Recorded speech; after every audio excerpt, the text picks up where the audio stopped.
తాము ప్రభుత్వాన్ని టార్గెట్ చేస్తూ తెరపైకి తెస్తున్న వివిధ అంశాలు తమకు ఎదురు తిరగడంతో ఏం చేయాలో పాలుపోని పరిస్థితుల్లో ఉన్నారు వైసీపీ నేతలు. ప్రభుత్వాన్ని టార్గెట్ చేసే క్రమంలో పార్టీ పరువు పోతోందనే చర్చ వైసీపీ వర్గాల్లో జరుగుతోందని సమాచారం. దీనికి ప్రధాన కారణం వైసీపీ చేస్తున్న తప్పుడు ప్రచారాలు.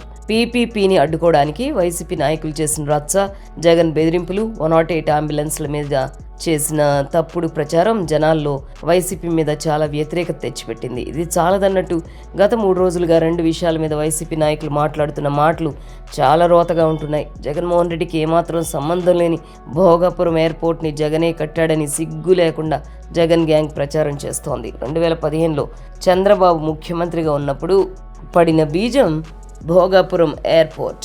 2016లో ఎయిర్పోర్ట్కి పర్మిషన్ తెచ్చి 2017లో భూసేకరణకు నోటిఫికేషన్ కూడా ఇచ్చారు. అప్పుడే వైసీపీ కుట్ర రాజకీయాలకు తెరలేపింది.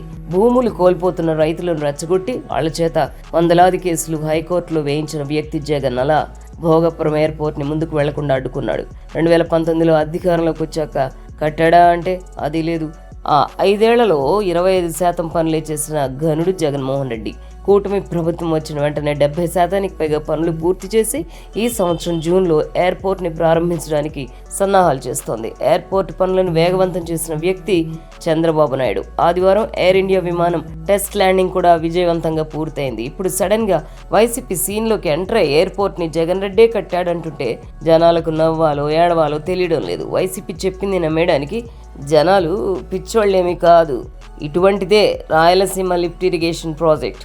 జగన్ అధికారంలో ఉన్నప్పుడు ఎటువంటి అనుమతులు లేకుండా ప్రారంభిస్తే కేంద్ర జల సంఘం, ఎన్జీటీ సంస్థలు నిర్మాణాన్ని 2020లోనే ఆపేసిన సంగతి రాష్ట్ర ప్రజలకు, ముఖ్యంగా రాయలసీమ వాసులకు తెలుసు.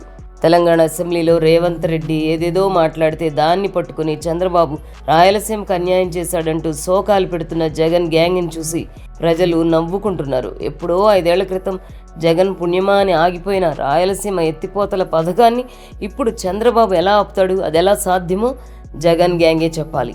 ఇలాంటి టక్కుటమార విద్యలు చేస్తేనే మొన్న ఎన్నికల్లో 11 సీట్లు ఇచ్చారు. ఇంకా బుద్ధి రాకపోతే ఎలా జగన్మోహన్ రెడ్డి?